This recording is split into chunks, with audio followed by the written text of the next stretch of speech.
If you live in the UK and want to save or invest money, you've probably heard of an ISA. But what actually is it, and which one should you choose?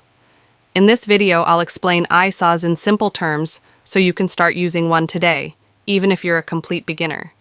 What an ISA is: an ISA stands for Individual Savings Account. It's a special type of account that lets you save or invest money without paying tax on the interest, dividends, or profit. And that's what makes it so powerful. Because instead of losing part of your returns to tax, you keep everything. The £20,000 limit. Each tax year in the UK, you can put in £20,000. You don't have to use all of it.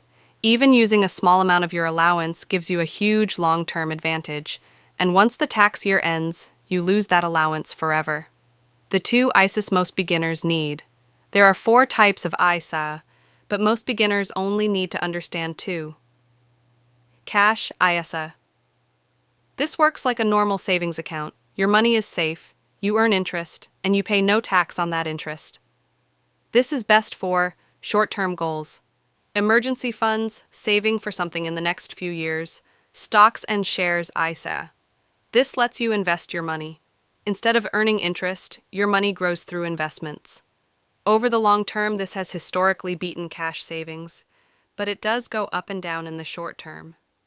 This is best for long-term wealth retirement investing for 5 years or more. Which one should you choose? A simple beginner rule. If you need the money in the next 3 to 5 years, choose a cash ISA. If you're investing for the long term, choose a stocks and shares ISA. Many people eventually use both.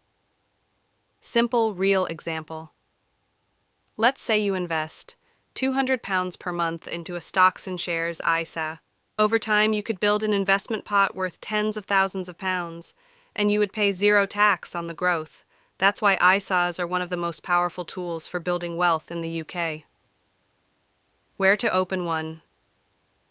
You can open an ISA online in just a few minutes through banks, investment platforms, app-based providers, and many let you start with as little as £25 to £100 per month. Biggest beginner mistake. The biggest mistake is waiting. Every year you don't use your ISA allowance is a year of tax-free growth you never get back. Starting small is far better than not starting at all.